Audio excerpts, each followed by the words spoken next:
Historia del mundo, de la prehistoria a nuestros días, por John Morris Roberts, 90, libro 8. La época más reciente. 5. Inicios y finales. Una nueva Rusia.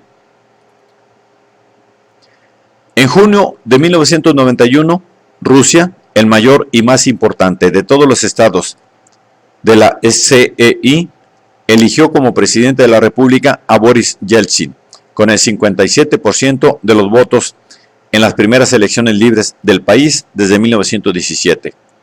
En noviembre, el Partido Comunista Ruso fue disuelto por decreto presidencial, y en enero de 1992, tras la disolución de la Unión Soviética, se lanzó un programa de reformas económicas radicales, que llevó de golpe a la casi completa liberación de la economía de los controles de antaño. El resultado que ello tuvo sobre la economía fue, para casi todos los rusos, un desastre sin paliativos. Aunque algunos, bien relacionados, se enriquecieron mucho, la mayoría de los rusos perdieron sus ahorros, la pensión o el trabajo. El consumo de energía bajó en 1/3 y el desempleo se disparó. Cayeron los ingresos y los salarios reales. La producción industrial se redujo a la mitad. La corrupción se extendió enormemente en los órganos de gobierno y también proliferó el crimen en sus más variadas formas. Para muchos rusos, todos estos factores se traducían en una pobreza insoportable. La salud pública empeoró y la esperanza de vida en los primeros años del siglo se vio reducida a menos de 60 años para los varones, 5 años menos que una década antes. En 1993, a las dificultades de Yeltsin, se sumó la elección de un nuevo parlamento en el que se encontraban muchos de sus enemigos. También planteaban dificultades las relaciones con las otras repúblicas de la CEI, donde vivían 27 millones de rusos, y los clanes de presión política que habían surgido alrededor de los centros administrativos e industriales de la nueva Rusia, así como los exreformistas descontentos, muchos de los cuales él mismo había despedido. No tardó mucho en resultar evidente que los problemas de Rusia no eran atribuibles exclusivamente al legado soviético, sino que se debían en gran parte al estado general de la cultura y la civilización rusas. En 1992, la propia Rusia se había convertido en una federación, y al año siguiente el marco constitucional del país se completó con una constitución presidencialista e incluso autocrática. Pero Boris Yeltsin tuvo que enfrentarse enseguida al desafío de la oposición, tanto de izquierdas como de derechas, y, a la larga, a la amenaza de una insurrección. Después de suspender por decreto las funciones del Parlamento sobre una reforma constitucional gradual, más de un centenar de personas murieron en el peor derramamiento de sangre de Moscú desde 1917. Al igual que la anterior disolución del Partido Comunista, esta acción se interpretó como una demostración de fuerza del presidente. Desde luego, la personalidad del presidente se adaptaba mejor al uso de la fuerza que a la diplomacia paciente.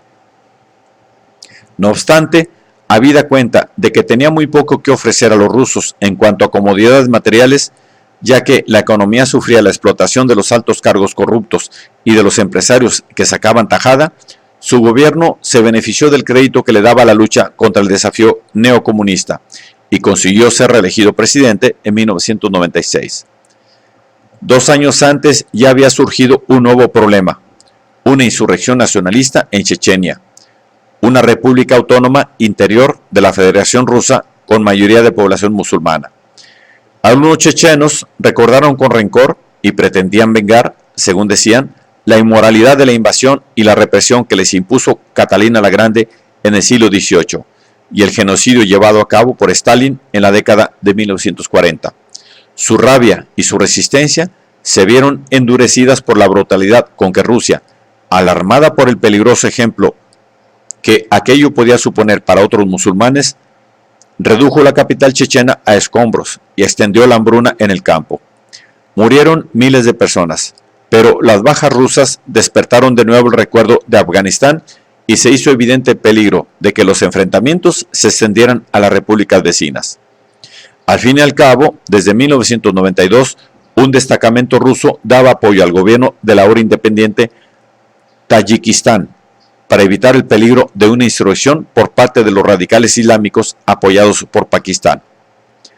Con este dudoso telón de fondo, en 1996 poco quedaba de las esperanzas suscitadas por la perestroika y la glasnost, y el panorama se volvió aún más sombrío cuando se descubrió que el estado de salud del presidente Yeltsin era malo y que probablemente empeoraría a causa del gran consumo de alcohol. Para entonces, los acontecimientos fuera de Rusia, en particular en la ex Yugoslavia, obligaban a realizar gestos y manifestaciones verbales a las potencias occidentales que les recordaran que Rusia aún aspiraba a ejercer el poder que sentía que le correspondía, transmitiéndoles al mismo tiempo su preocupación por las implicaciones de la intervención en los asuntos de un Estado soberano e independiente. No obstante, en 1998, el gobierno ruso apenas consiguió recaudar impuestos y pagar a sus funcionarios.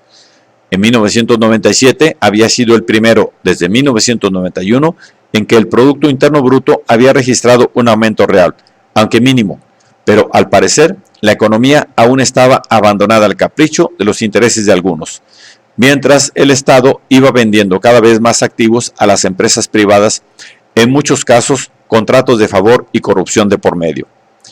Algunos amasaron grandes fortunas de la noche a la mañana, pero millones de rusos sufrían el impago de sus sueldos, la desaparición de los artículos básicos en los mercados, el continuo aumento de los precios, así como los conflictos y enfrentamientos que surgían inevitablemente al coincidir en las calles los altos niveles de consumo de algunos y la pobreza extrema de otros.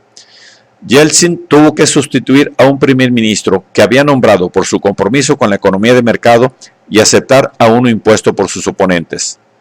Sin embargo, en las elecciones siguientes volvió a elegirse un parlamento que probablemente le supondría menos enfrentamientos internos, y en la Nochevieja de 1999 se decidió a presentar su dimisión.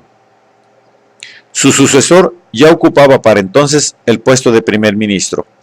Llegado el momento, Boris Yeltsin anunció que el próximo presidente debía ser Vladimir Putin, y este ocupó el cargo tras las elecciones de marzo de 2000.